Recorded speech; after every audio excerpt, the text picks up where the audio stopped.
comptable de li nga xamante ni liggéey bi ñu doon def sa ministère de la santé parce qu'elle était directrice générale de la santé. loolu yi tamit ak contexte bi ñu toll législative yi ñu jëm premier ministre bi ñu war a tabb gannaaw loola gouvernement bu bees bi war a taxaw ak ministre bi ñu fi teg lu bees ak défi yi nga ko teg si kanamam aux urgences la ko journaliste yi di waxee loolu yëpp boo ko boolee lan la lay jox comme analyse. Marie Khemesse qui a fait 30 ou plus de 30 ans defe naa dans le secteur. Une grande syndicaliste réputée ci li ñu jot a gëstu. nekk ku liggéey ak on va dire près d'une dizaine de ministres de la santé su ma juum d'après ce que j'ai vu dans les médias liggéey ak ñu bari ñu am xam-xam comme moom ñenn ñi dañuy wax ne mburu foofu ko farine comme moom elle est comptable ci li jot a xew kon jarutoon nu ko faa teg ñenn ñi di wax loolu moi je partage pas trop cet avis là je me dis que José Mourinho il était l'adjoint d'un coach il est devenu meilleur que ce coach là donc loolu Zidane exactement Zidane même chose je pense que du argument boo xam ne dama ci compter trop maintenant la réalité c'est quoi c'est que Marie Khemesse remplace quelqu'un dans quelles circonstances dans quel contexte et dans quel système? Si c'est le même système qui a prévalu au temps de Diouf Sarr, Marie Khemesse du def dara. La chose maintenant mooy tombé waral ay comme on dit xëy na ce sera elle aura la chance de système bi en tout cas concernant le secteur de la santé ci li fi dese ci président Macky Sall les 16 mois je pense inchallah mu rectifier le tir hein? C'est la réalité. Il reste 16 mois. bu ma juumul. yàlla rek a xam dañoo bëgg troisième. non amul yàlla rek a xam. ci mandat bi. yàlla rek a xam. waaw je parle du mandat moi. yàlla rek a xam. Je parle du mandat. Et je parle aussi sous le contrôle d'une constitution que le président Macky Sall a fait voter en 2016. du loolu. donc foofu président Macky Sall wax ni moom ci boppam defe naa en 2019 la woon de 2018 du woon 2018. référendum non 2018 du président Macky Sall dafa ne non 2018 du président Macky Sall moo waxoon ne bu defee juróom-ñaar. bu ñu ko falaatee ci livre juróom la ci teg. la ci teg du loolu la waxoon. juróom la wax de. voilà damay wax selon loolu quoi. son second et dernier voilà comme moom loolu la wax te man li Macky Sall wax nag laa gëm kàddoom la ñuy àbb. li Macky wax laa gëm donc ci contexte boobu. léegi bu amul remplaçant nag léegi. mais ñun yàlla mareewuñu noonu. 15 millions de Sénégalais. amuñu non ñoo ngay jënd nag. moment boobu bu amul remplaçant. wala remplaçant bi wóorul. paasat. waaw léegi parce que li kii géologue li Macky Sall jàng la jàng. non dama ne question boobu daal boo yeboo ngeen évacuer ko moo gën. léegi. loolu damay wax rek c'est loolu man daal damay wax ne ci 16 mois yi ko fi dese incha allah su fekkee président Macky Sall moom changé na système sanitaire au Sénégal c'est pas le ministre qui change de système. ministre bi dafay ñëw di fonctionner selon un cadre bu président bi teg. Quand on dit que sur Covid coronavirus contexte bi on aurait débloqué 1000 milliards et bu ma juumul Moustapha Ba le directeur du budget ci jamono avait annoncé 600 milliards et quelques ne jotagul na amagul nañ ko donc je sais pas ndax egg nañ ci 1000 ou pas au-delà 69 milliards yi ñu joxoon ministère de la santé mais tout ce tintamarre de milliards justement amuñ ci résultat donc je me dis que bu fekkee Marie Khemesse ñëw na tey tomber un changement crédible de ce système-là amaana chance am lay doon pour que mu mun a def liggéey bi ñuy xaar ci moom. La réalité maintenant bi Marie Khemesse war a jàkkaarlool mooy un système de syndicat boo xam ni wala ay syndicalistes yoo xam ni li ñuy revendiquer bari na. ànd gësëm par exemple. ànd gësëm SUTSAS mais ci li ñuy revendiquer li dal système éducatif Sénégal moo dal système sanitaire. waaw léegi lu tax du ñu laaj lu tax toujours éducation ak santé di am les mêmes problèmes dans les mêmes circonstances les mêmes contextes heure bii daaw cheikh bi heure bii daaw lan doon wax mbirum xale ya lakk ca Linguère mu nekk coow mu rëy.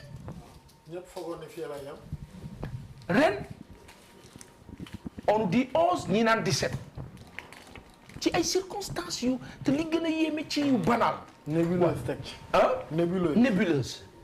encore ma wax ko fii ñoo seetaan bari na des bébés qu'on a perdus dans les hôpitaux sénégalais yu génnul ci presse bi ak a bari de 2017 avant élection 2019 à 2022 na ANSD enquête wala boog ñi ko mën wala yéen les opposants def leen liggéey boobu pour sénégalais yi parce que baax na ngeen génn yenn affaires yi enquête leen dans nos hôpitaux ñaata bébé la ñu perdre de façon bizarre jiñu kenn bizarre laa wax bizarre ça veut dire peut-être situation bi la contexte bi et cetera wala négligence tout ce qu'on peut des agents de santé doivent être ou devraient être sanctionnés parce que elles ont été ou ils ont été négligents dans un sens après ces mêmes agents via des syndicalistes font comprendre que circonstanciel ak système bi ñoo liggéeyee baaxut te ñu ngi kaa wax nguur gi ci araftu donc dañ leen war a dimbalee loolu waaw Marie Khemesse nag dafa ñëw ci loolu moom war ko régler pourtant Marie Khemesse était là quand il y avait le problème lu tax Marie Khemesse réglé wul problème bi wala bokkul ci ñi doon incité pour ñu régler problème bi qu'est-ce qui s'est passé est-ce que Marie Khemesse bi ñu gis ak Diouf Sarr ñu toog waxtaan ñu gis des personnes liées apparemment sincèrement est-ce que ñoom ñaar ñëpp moment ba système bi di sànku dañoo sàgganoon wala dañoo séréwu woon ci li ñu doon def wala dafa am lu leen tënk parce que souvent avec ce régime-là il est arrivé que le président Macky Sall annonçait des chiffres des milliards les conseils interministériels et présidentiels dans les régions lu ne wax nañ ko fi ci ay chiffres on n'a rien vu est-ce que ministère de la santé tout comme le ministère de l'éducation li ñoo annoncé ci ay chiffres ci ay milliards est-ce qu'au niveau du budget est-ce qu'au niveau du ministère des finances et de l'économie ni ñu koy annoncé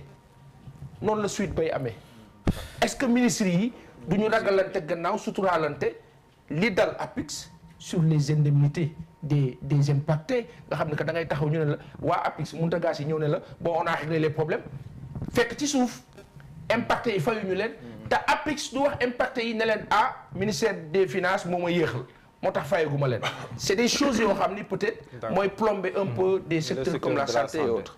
Cheikh Ousmane dinaa ñëw si yow Cheikh Ousmane sur cette même question. Khemesse place su Diouf Sarr ak contexte bi nekk si wàllum wér-gu-yaram si Sénégal. su ma waxee grand. non débat lañ nekk. bu fekkee waxal yàlla rek waxal loolu neex. débat lañ nekk ak Diouf liberté d'expression moom am na fi. moo nekkoon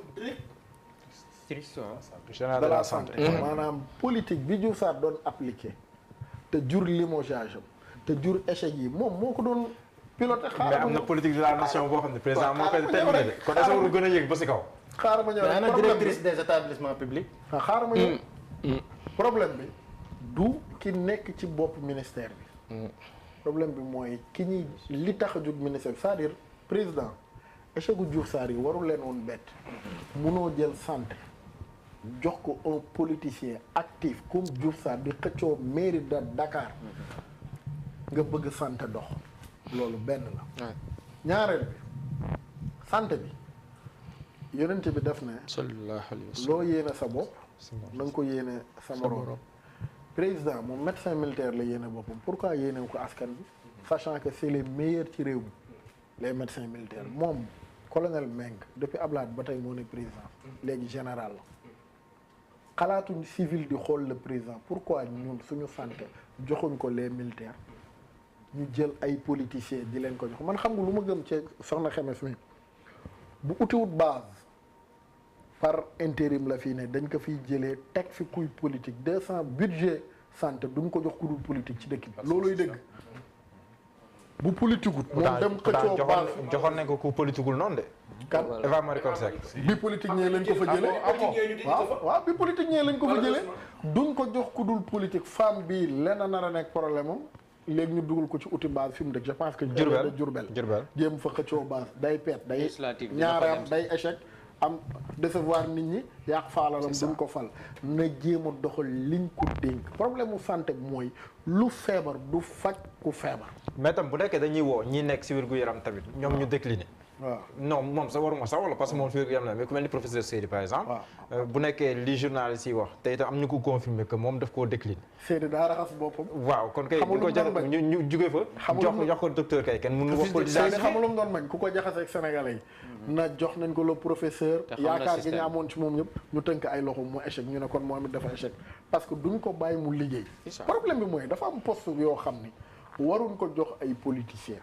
loolu le président def kon de échec Diouf Sarr bett nga war koo kañ kon si li mu def. waaw man bu changé woon maanaam li fi jugeel la rek tur bee soppeeku politique bi doon dox santé tur bee soppeeku même chose bi la kii moo doon dox li Diouf Sarr doon appliqué lépp te mu nekk ay échec femme bi yoo ko doon piloté amul changement gis nga situation wu suñu hôpital yi situation bu catastrophique la muruwaar la waxoon naa ko fii ci benn émission ma je suis bien placé pour wax ci dama ko dund ak ay nit da ngay am espérance de vie feebar dem ci hôpital bi am 50% de chance ñu réduire ko à 0 nga faatu ñaata nit a fi def opération am complication mu jëlee ci feebar ba loolu rey ko ñaata nit a fi feebar dem ñu diagnostiqué la ne la lële manque de assistance bii ni hôpital yépp la ne da ngay ñëw ñu war la jël en charge nekk ci ay détails Sénégal ku amul xaalis doo faju hôpital yi lan la am point lépp da ngay génn di ko jënd tey boo amoon malade dem urgence am chance ba ñu jël la en charge ba pare boo amee chance lépp da ngay génn di wër pharmacie de garde yi amul lenn lu am ci hôpital yi solution fale da ngay génn di ko jënd Sénégal ku am malade ngay xam ni fii ku fi feebar amoo moyen da ngay dee li ma lay wax nii billahi du ay waxam dama ko dund da ngay wër pharmacie de garde yi man dama demoon ba pharmacie de garde yi dama teewlu seen numéro sama téléphone da ngay wër hôpital yi amul dara yow boo xësee ba taxaw lépp dañuy bind nga ne fu ñu koy jëndee ñun la wëril pharmacie solution salée amul ci hôpital yi situation bu déplorable je pense nag que problème bi président war na ci jaaree régler problème mu santé bi te man ñi ma gëm ni dañu leen fi waroon jëlee du ministre de la santé rek directeur protection de la femme et de l'enfant da nga ko dégg ci coow li daf fee war a jóge ministre de l'intérieur waroon na rendre compte man dama gëm ni occasion loon ci président ngir mu saisir yenn poste clé jëlee fa ñi fa ne teg fa ay nit yoo xam ne c'est des gens techniques Siré waaw soxna Kébé sa mbokkub séeréer la damay pël ah séeréer ak pël xemes maa ngi ko xam 96 bi mu nekk président syndicat médecin yi loolu yàgg côté yooyu la woon quoi année yooyu d'abord moom affaire am mën na la jox ñaari jàngat xam nga benn bi mooy depuis Senghor ba ci Abdou Diouf jëm ci Macky bon ci Macky sax la commencé deñ mais ci Abdou Senghor Abdou Diouf ba ci Ablaye Wade Ablaye Wade sax la commencé dañ en réalité Ablaye Wade moo commencé yàq xew bi waaye Senghor ak Abdou Diouf dañ daan def ñoom bu ñu lay nommé ministre dafay fekk yow nga am benn genre ancrage académique ou intellectuel ci domaine bi ñu lay nommé. da nga daan nekk ingénieur agricole ñu yóbbu la affaire agriculture. da nga daan nekk affaire trésor impôt domaine yow finance ngay gën a jege. da nga daan nekk jàngalekat professeur université yow éducation ngay gën a jege. léegi ñu tradition boobu la ñu amoon ba nga xam ni doo ñëw ci benn secteur pëccëx bi mais loolu avantage bi muy am mooy. du point de vue du management nañu des ci santé. xam nga la mooy différence fondamentalement entre un médecin ak un infirmier. c'est pas que le médecin est plus compétent que l'infirmier bi c'est parce que le médecin bu taxawee moom li muy gis lépp infirmier bi du ko gis c'est-à-dire que médecin bi de par moom jàngam su primé le corps dina xam quelles sont les liaisons yi am ci corps yi ba nga xam ne moom bu laalee fii mën na xam ban conséquence lay am fële alors que peut-être que l'infirmier moom lu muy gis rek mooy l'acte bi muy soigner mën na bañ a rendre compte ni peut-être que kiiwul que moom bu fajee góom bi mën na yàqaat beneen affaire bële alors que le médecin il a une vue hélicoptère sur le corps. d'ailleurs moo tax ñu naan les actes médicaux médecin koy def. parce que moom il a une vue d'ensemble sur l'affaire. xam na bu mu laalee ban conséquence la mën a am jubale alors que kii du ko am mais c'est pas une école donc dafay gis ni dans les logiques. xames moo la ko expliqué bi ngeen xamante wala. non affaire boobu management la ma jël exemple santé pour mën a expliquer. lan moo tax nga am avantage nit boo koy dénk benn secteur. mu xam fay au moins les fondamentaux. parce que da nga koo peeg moom ni nga koy waxee moom. très bien parce que yow par exemple boo dee financier nga def économie et finance. di nga xam c'est quoi l'économie.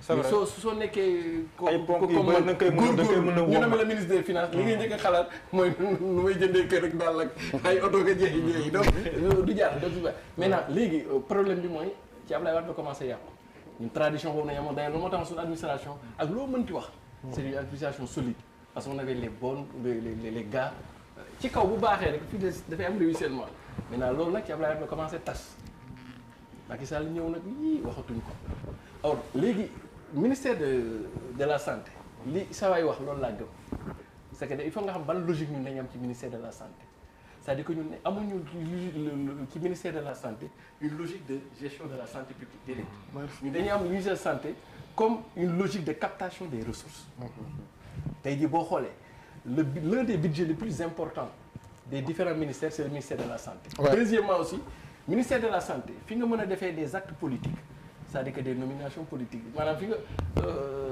le bétail électoral comme on l'a dit fi nga leen mën a caser bokk na ci genre ministère parce que ils sont souvent sur des projets et des programmes mën nga fa dugal ku ne projets yi 2 ans 3 ans day am budget ficelé et cetera donc mën nga fa dugal donc enjeu yooyu moo tax finalement le président il n'est plus dans les logiques de santé publique moo tax du ñu am sax politique santé publique mais dañu am politique gu kii donc pour man moom ci démarche am boo politiqueul mun loo faa toog parce que ñoom dañ ciy régler seen i affaire léegi li ciy wax mooy am soit xemes des politiques te ou bien bu politiqueul moom par intérim daf fay jógee mais au delà de yéen li ngeen wax nii muy santé muy éducation en réalité amuñu politique éducative au Sénégal amuñu politique de santé on a des projets et des programmes dans des systèmes de l'éducation lu xóot nga wax lu xóot kon bàyyi ma ñëw si Thierno si ponk bi waaw kooku de fii professeur waxee noonu daf ma marché ci langue bi quoi mais man foofu laa bëggoon abondé xam nga problème bi toujours li ñuy wax rek problème structurel la te problème structurel boo koy réglé rek foog nga dellu ci histoire ñun du mais xam nga fii lu ma jaaxal tam baa ñu ci point boobu d'abord man je crois que madame Xemes li mu nekk ni position la intérimaire man loolu laa gën a ragal quoi pour moi waaw pour man dañ ko fa tegale nii rek en attendant nga mu expliquer les affaires courantes li si lii xew-xew politiquement quoi compte tenu de connotation politique bu poste bi poste la boo xam ne dañ ko assigné ay visées politiciennes souvent yi comme ni ko kii expliqué professeur donc ak yu bëri waaw am na tam fu ma lay rectifier nga ne Eva Marie Coll Seck moom technocrate kese la. non politique na tuuti Médina mais dama ne fausse si. avant Médina dafa am lu ñaan ci biir APR. fausse si quoi la. kooku femme de gauche la. voilà loolu laa bëgg expliquer Diallo. non dafa am lu ñaan APR loolu la bi Maoïs. ñooñu am na ñu bëri Macky Sall bi mu faloo. ñu bëree bëri nii. ñu mu fal ci gouvernement am njëkk yi. profil Pape Abdoulaye Seck Abdoulaye Diom. ñooñu noonu nga xam ne dañoo toog rek ne cëpp lay. del gëstu seen passé. mais ànd jëf la. voilà. non avant même ànd jëf. waaw Yewwi Yeete. waaw mouvement de femmes d'ailleurs le mouvement féministe au Sénégal. waaw les droits humains. waaw disons-le comme ça. waaw ñooñu ñoo ko fi. très bien c'était à l'époque c'était le MRDS. MRDS mouvement révolutionnaire pour une voilà, démocratie nouvelle. voilà grand yaa may wax lu yàgg. voilà donc moo tax xam nga fii lépp tout est politique. tout est politique nga xam ko ak nga ñàkk ko xam. mais léegi nag de manière générale. man je crois que professeur sànq nee nga management mais lii problème mu politique gu qualité la quoi. li xew Tivaouane. wala Louga wala fee nu mu tuddati. Linguère. man je crois que du de manière générale le lieu de faire le procès du ministère de tutelle. mais li problème mu qualité la lii moo am ci lettre yi bindee présidence. français bi. Senghor en 1975 dafa bind génn benn décret. mais adjectif du jël majuscule sauf ci cas yu rare comme océan Atlantique. xam nga maanaam est-ce que oui. expression écrite. waaw expression écrite lettre yi ñu bind président conseil des ministres courrier yooyu yëpp. mais le président de la République c'est P minuscule. il a raison. c'est pour donner plus de république R majuscule c'est pour donner plus de force kii de force. comme chef de l'État. oui comme yooyu yëpp loolu chef de l'État qui prend. xam nga xool tey lettre yi dañu koy bindee par rapport à Senghor enseignants yi boo ci demee nii bu njëkk ñun suñuy instructeurs yi ñuy jàngal wala cabinet qualité yi ñuy am. par rapport tey ñenn ñi ni parce que ñooñu dañoo am. xam nga la différence entre chauffeur ak chauffard quoi xam nga ma est-ce que. mais xanaa bañ a respecté majuscule moo tax yenn saa yi dosage tam yenn saa dañuy am problème boobu si suñu hôpitaux yi. xanaa parce que majuscule tamit ak minuscule problème de dosage. boo ko politique de qualité. voilà procédure c'est comme quand sur nos chaînes de télévision. oui. on se paie le luxe culotté. oui d'écrire des lettres en capital. waaw di ci def accent. di def accent. waaw loolu yu bëri. waaw d'accord léegi après moom dinañ dem classe dem jàngi suñu cours de français. légèreté bu ñuy dawal ñun. voilà mais ñun Sénégal tey li ñuy def nii tey. lu bëri légèreté la. parce que dafa amoon bu njëkk loo xam ne même ci administration auto AD gis nga tey yow mais xool ñu koy jox. amatul sax AD dafa bu njëkk dafa am comité de contrôle des véhicules de l'administration. oui. ñoo xam ne dañuy kii di wër dëkk bi di xool auto administration yi fu ñu koy teg.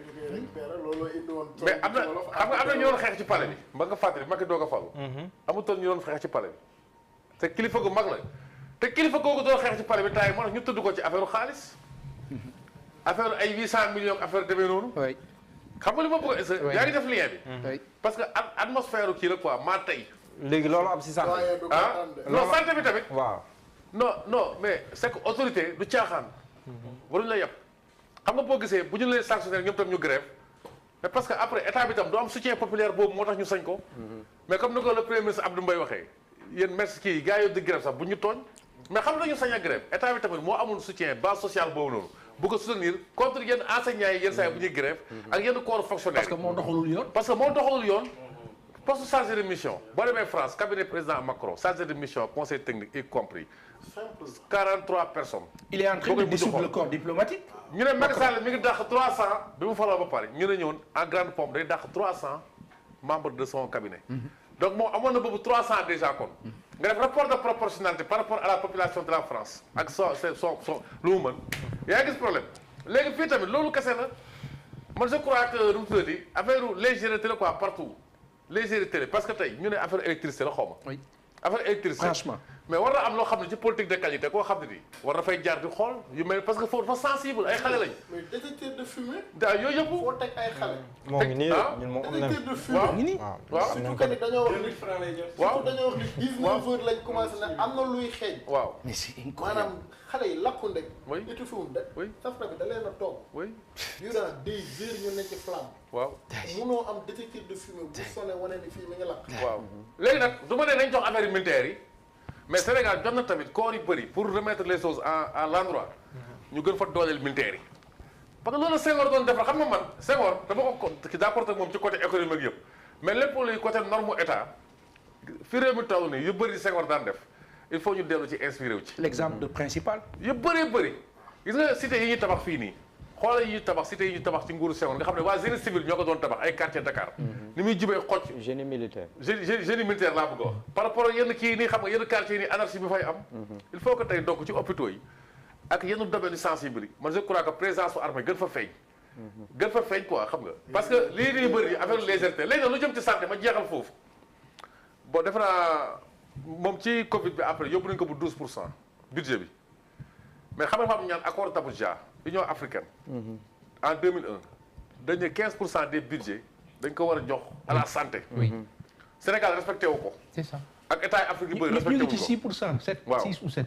non egg nañ 12 avec Covid bi. egguñu fa de. non egg nañ fa je crois c'est bon annoncé statistique yi parce que fi egguñu fa. C'était annoncé. bon fi annoncé loolu egguñu problème fa. Sénégal xam nga problème statistique surtout. mais Thierno ça waaw. c'est une question de progression. waxuñu la ne état bi da ngay def 15% nga décréter non. léegi Thierno daanal après mu non dama ne loolu waaw Thierno c'est daanal structurel parce que mooy économie colonique bu ñu colonisé bi nga di rek tubaab bi ñoo ñu ko imposé loolu c'est ça. ay dépenses ci santé agriculture c'est ça. léegi dañ koy jël def ko fay xaalis bi ñuy jël def ko ay chantiers yoo xam ne c'est pour engraisser les entreprises étrangères Voilà. des puissances étrangères xaalis bi après mu am benn corruption xoolal ñaata xaalis muy génn Sénégal chaque at vers les paradis fiscaux vers les paradis fiscaux xamoo yàlla ministre Abdoulaye Daouda Diallo qui parlait de affaire exonération yi di menacé 400 milliards daaw jéeg alors c'est sans lendemain waxatuñ ci sax alors que ay xaalis yoo xam ne dafay génn nii mais dañ ko waroon mën a dugal ci kii bi nii xool dafa am un décalage bu ngand suñu état yi entre l'état ak les populations Dama pare ñan ngay Dégg nga. exonéré. ñan ngay exonéré yooyu waaw yëpp léegi daana nga santé bi ah oui léegi daana nga santé globalement quoi. bi léegi waaw Garo par rapport ak santé bi bon man dama d'accord ci benn principe. ci liñ fi wax. dama ko d'accord en tant qu'acteur politique. en tant que responsable politique. mais aussi en tant que produit du parti socialiste. mooy gis nga yenn secteurs vitaux yi. wala boog yenn ministère de souveraineté yi. dañ ko war a dépolitiser. loolu mooy yoon. merci beneen bi si tegu mooy je vais aller encore plus loin pour dire que même sunu administration dañ ko war a dépolitiser. merci. gis nga dafa amoon yenn poste de direction yoo xamante ne nii bu ñu ko doon fal dañ doon def appel à candidature entre 1960 ba 2000 il y avait moins de 65 contrats spéciaux. contrats spéciaux mooy ñu nommé la ndombo tànk directeur wala yu demee noonu alors que nekkoo fonction publique. c'est ça. maanaam amoo matricule de solde.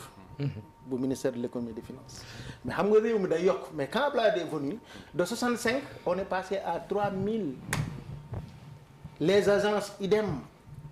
des agences parce que da ngay gis agence boo xam te ne sax day nekk en concurrence avec la direction de tutelle. c'est ça. léegi agence yi yu ci gën a bëri ñu rattaché ko à la présidence de la République donc loolu c'est pour assainir et rationaliser les services publics de l'État c'est très important. Concernant ce cas spécifique docteur Marie Khemesse c'est une femme du sérail ku def 30 ans dans un secteur ba pare nekk médecin plein am expérience te gis ngeen lu ma leen di xamal leen loo leen fàtte Diouf Sarr bu mu ñëw moom dafa fekk mu nekk directeur sous-directeur de la santé parce que direction de la santé ñetti direction la mu occupé benn bi yàgg fa ci la ko Diouf Sarr nommé directrice générale de la santé est-ce que xam ngeen ne c'est mook Marie-Eva Coll Seck c'est l'une des expertises sénégalaises les plus avérées et les mieux sollicitées en Afrique et même à travers le monde ci seen xam-xam alors donc kooku bu ñu ko dénkee man de wax dëgg fa yàlla njortu bu rafet laa si am qu'elle soit intérimaire ou pas mais man je préfère ñu jox ko Marie Khemesse que ñu jox ko Diouf Sarr wala un autre politicien comme li ngeen wax. loolooy dëgg d'accord. et je peux terminer. oui. alors leneen li ci des mooy les responsabilités sont partagées. mais xam nga kan la responsabilité mu engagé mooy le ministre. léegi li ci des xam nga lan la ñu war a def parce que dysfonctionnement technique moo ko indi loolu il faut que ñu def audit de toutes les infrastructures hospitalières du Sénégal. kan mooy gagné marché ba man dama koy wax ba case de santé bu nekk ca village ba dañ ko war a auditer audit des infrastructures laa wax de bu ñu paree ci audit boobu dañu war a def audit organisationnel waxuma la sax audit effectif bi de ñaata la ñu non audit organisationnel mooy structure de santé bu ci nekk ñu xam ñan ñoo fa liggéey est-ce que yow li ñu la jox am nga compétence pour def ko. d'accord si loolu bu ñu ko defee. on va régler ce problème fu may jeexale mooy loolu président de la République joxe woon na instruction yàgg na. waxoon na ko sa Linguère. non xam nga administration xam nga le président de la République ce n'est pas moom lu mu mën a jox mooy joxe décision joxe instruction la lenteur de l'administration wala xëy na ministre bi def na ko wala defu ko wala ay service am def na ko wala defuñu ko loolu beneen affaire la maintenant loolu du ñun ñoo koy apprécier xam nga kan moo koy apprécier le président de la République ba pare jël ay décisions appropriées su dee day sanctionner mu sanctionner su dee day jubbanti mu jubbanti. Ansoumana Sambou si question bi nii. voilà question santé bi moom c'est une question comme ni ñu ko. ko waxee c'est une question structurelle te 1998 je crois le 2 mars dañoo defoon benn réforme hospitalière réforme bi mu ngi présenter hôpitaux yi comme d'abord li mu wax ci constat mooy manque de personnel bi ñuy wax sànq manque d'équipement manque de soins de qualité ak li population bi di ñaxtu kon dara beesu fi ak presse bi li mu koy relayer chaque jour dans la presse ay drames hospitaliers yoo xam ni c'est lié à une non-assistance kon loolu 98 la woon de c'est ça le constat nee nañ léegi lan mooy changer mooy dañuy introduire benn direction administrative financier dugal comptable dugal contrôleur dugal sax ay commissaire au compte ñu ne kat am na benn partie boo xam ni partie médicale la mais ñu ngi wax ni que réforme bi li muy andi loo xam ni lu am solo la mooy la continuité des soins première chose préoccupation la continuité des soins du service public sanitaire deuxième point bi mooy mu ngi assurer l'égalité et le droit de se soigner même quand on est démuni, c'est-à-dire le refus de recevoir un patient. Mais 98 ñu wax loolu bind ko ci këyit yi mu ngi fii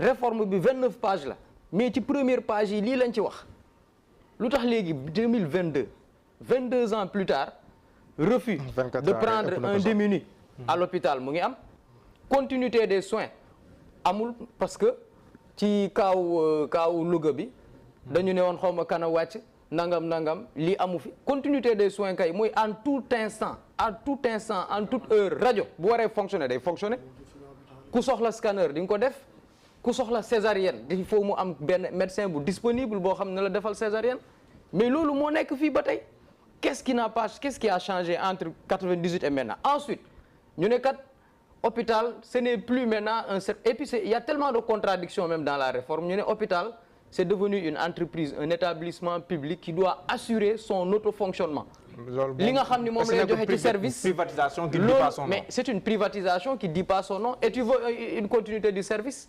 léegi nag ci gestion bi il faut que ñu mën a fay personnel bi foofu ñenn ñi ci personnel bi am ñoo xam ni ils sont rattachés à la fonction publique mais li état def mooy une irresponsabilisation état dafa rocceeku ci hôpital ndànk te kenn yëgul parce que 80% du personnel des hôpitaux ici au Sénégal et des centres hospitaliers mu ngi nekk ay contractuels yoo xam ni hôpital la leen recruter directement lu muy tekki mooy hôpital li muy jël ci ay frais li muy liggéey ci service xaalis bu muy am recette yooyu la leen di fayee léegi nag état bi moom médecin bi lay fay parfois sax am na médecin contractuel yi fay nekk yi biir mais médecin chef bi lay fay ak quelques infirmiers d'état yoo xam ni moom moo leen recruter ñi fa am matricule de solde bari wuñu ci biir hôpitaux yi d'accord foofu la problème bi nekk il y a une présence su état moom kenn xam état day tabax hôpital ba pare du ko équiper wala bu ko équiper du wut ñi nga xam ne ñooy fonctionner parce que ci réforme 98 bi ñu ngi ne kat le Sénégal état moo ko bind de nee na le Sénégal ne manque pas de professionnels am nañu ko ne manque pas de gens qui sont formés ñoom ñu def constat bu ba pare ñu ñëw di defar ay hôpital yoo xam ay hôpitaux yoo xam ni xam nañu ni ñoom personnel bi mun nañ ko am mais doté wuñu hôpitaux yi de matériel suffisant. D'accord. fi may jeexalee mooy l'hôpital li muy interpeller rek mooy le retour du service public l'État ne doit pas en tout cas l'État régalien dafa war a delloo si service public mu ngi koy assurer nag ci wàllu sécurité ci benn pàcc mooy bu opposants yi jugee ñu xam am lu ñu def ak ñoom bu population bi sax jugee parce que gis nañu fi ay villageois yoo xam ne dañoo dox ñaxtu rek préfet xëy jox leen autorisation diggante 2 heures de temps mu génneewaat beneen bataaxal boo xam ne ngeen gisu ko mu ne kat dàkkal nañ affaire bi après affrontement mooy am ñu jël ay villageois dugg seen kër yi di leen dóor su boobaa foofu le service public de sécurité xaw ma de maintien d'ordre ñu ngi koy assurer mais boo demee ci wàllu santé ak wàllu éducation l'État est absent. Donc loolu mooy problème bi. Ensuite li ñu wax mooy le ministère de la santé ak ministère de l'éducation c'est des capteurs de fonds mais man li ma lire ci ay rapports IGE ñu maanaam inspecteurs généraux yi jël ay exemples d'hôpitaux lu ci mel ni Le Dantec dem leen xooli rapport 2013 bi ak 2015 di ngeen fa fekk ay boobu ay ñoom Eva Marie Coll Seck ñoo fi ne am na sax ay lettres yu ñu recevoir ñoom ñu war a tontu ils ont mis des traits am foo xam ni nanguwuñu tontu IGE ay Eva Marie Coll Seck yi ngeen di jël ay exemples ñoom ñëpp ils ont refusé catégoriquement de répondre aux interpellations légitimes techniques de l'inspection générale d'État des programmes qui ont été carrément audités ici par l'inspection générale d'État État nanguwu ci poursuivre kenn te recrutement yi ngay wax rek foofu lay jeexale recrutement politiciens yi nga xam ni mu ngi foofu depuis Diagne Fada la depuis jamono yi Wade Diagne Fada bi mu ñëwee ci la ñu gis prolifération école de santé partout on n'est pas contre mais aussi bu ñu fa former ay nit nañu jël les meilleurs d'entre eux ce qui n'a pas été le cas. D'accord. di nga nekk benn infirmier boo xam ni yow di nga recevoir nit ñi ay stage waaye nag gars yi sama gars yi voilà di nga non daf ma ñëw parce que di nga recevoir ay jeunes ay stagiaires hôpitaux parce que les médecins ils nous disent tout le temps cela ñoom ñu nekk fa ay contractuels kenn jëlagu leen nguur gi mais dañuy ñëw xarmat comme ni ñu koy waxee ay contractuels lañ ne 3 mois ñu renouveler la noonu lañ fay nekkee te foofu tamit code du travail xam nañu ni mu demee mais il ne respecte pas ça ñoom nag ñu xam ni ñoom dañoo soxla gagne-pain dañ koy def ba pare dañ ci xalaat aussi population bi. D'accord. Mais ils reçoivent des stagiaires en octobre. Entre octobre et janvier les stagiaires là yi nga xam ni ñoom session d'octobre lañ jàll wala deuxième session seen examen école ci lañ jàll amuñu sax examen d'état suba ñu gis leen ni ñooñu ay ñu dem ministère di xool liste recrutement yi ñu gis leen seen tour foofu avec des matricules ñoo xam ni mënuñu woon sax jàll juillet octobre lañ jàll seen école pour am seen examen d'école mais surtout examen d'état bi sax amuñu ko boobu jamono NTSS école nationale bu Sénégal bi mu ngi former ay nit jëlu leen centres régionaux de formation en santé ñu ngi jël ay nit foofu noonu des majors qui n'ont pas été recrutés qui se retrouvent dans le privé bu ñu waxantee dëgg hôpital ni bu état bëggoon mu baax day baax bu ñu jëloon benn résolution bu simple rek ne képp koo xam ne yor nga ndombol tànk moo xam député nga wala ministre à commencer par le ministre de la santé lui-même l'interdiction de se faire évacuer ou d'évacuer son proche en dehors du Sénégal nga gis santé bi baaxat parce que Niger def na ko en 2016. d'accord am na yeneen réew yu ko commencé def. d'accord léegi dañuy def su beneen pompe. non dañ koy def comme syndicaliste yi. camarade il faut réformer la réforme. réformer la réforme. voilà c'est ça en réalité. dinaa la envoyer réforme 98. jërëjëf Ansou yow ku neex invité nga mën nga lekk bonbon en attendant bu kii bi nag langue de chat boo bëriwul suukar bu nekkee yow bëggoo suukar mais balaa boobu dañuy dem xool xam nga dafa am ñaari ponk yu am solo yu ñuy daanale coup de cœur beeg. émission bi jeexagul. waaw yow toog nañ fi lu yàgg léegi